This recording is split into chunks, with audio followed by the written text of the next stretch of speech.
Hello, hi everyone. Good morning, students. Today I am going to teach you square numbers from 1 to 100.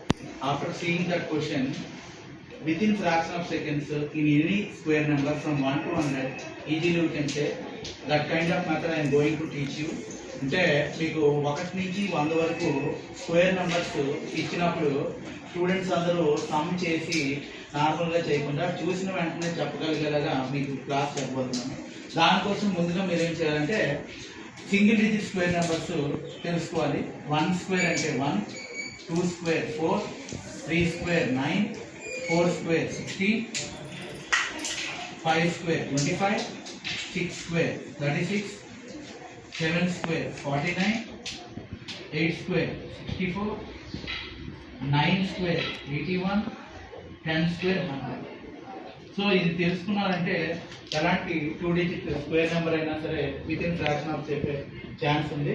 So దానికోసం ముందుగా normal student ఎలా చేస్తారో చూడండి. ఇప్పుడు 21 square ఉంది, దీనికి ఫైండ్ అవుట్ చేయమని క్వశ్చన్ ఎగ్జామ్లో అడిగితే స్టూడెంట్ అనేవాడు ఏం చేస్తాడంటే 21 ఇంటూ 21 చేస్తాడు. సో 1 1 జా 1, 1 2 జా 2, 2 1 జా 2, 2 2 జా 4. సో 1 4 441 కరెక్ట్గా వస్తుంది.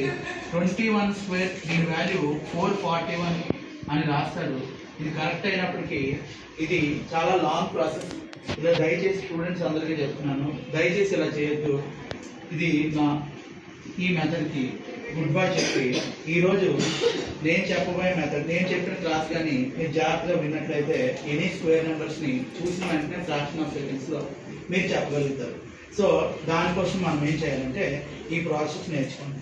ఫస్ట్ 21 స్క్వేర్ ఉంది, దీన్ని చూసిన వెంటనే చెప్పగలగాలి అంటే చూడండి. ఫస్ట్ 1th డిజిట్లో ఉన్న నెంబర్కి స్క్వేర్ చేయండి. 1th డిజిట్లో ఉన్న నెంబర్కి స్క్వేర్ చేయండి. 21 స్క్వేర్ అంటే 1కి స్క్వేర్ చేయండి ఎంత 1. తర్వాత ఈ రెండు మల్టిప్లై చేయండి. 2 1 జా ఎంతమ్మా 2, 2 2 జా 4. వచ్చిన తర్వాత 10th ప్లేస్లో ఉన్న నెంబర్కి స్క్వేర్ చేయండి. 2 స్క్వేర్ అంటే ఎంత 4. సో 441. మీకు కానీ నా క్లాస్ నచ్చినట్లయితే ఒకసారి నా ఛానల్ని లైక్ షేర్ సబ్స్క్రైబ్ చేయండి. నేను కొన్ని క్వశ్చన్స్ ఇస్తాను, వాటికి కిందన మీరు కామెంట్ రూపంలో మీ ఆన్సర్ని తెలియజేయండి. 22 స్క్వేర్ అంట, 23 స్క్వేర్ అంట, అలాగే 32 స్క్వేర్ అంట,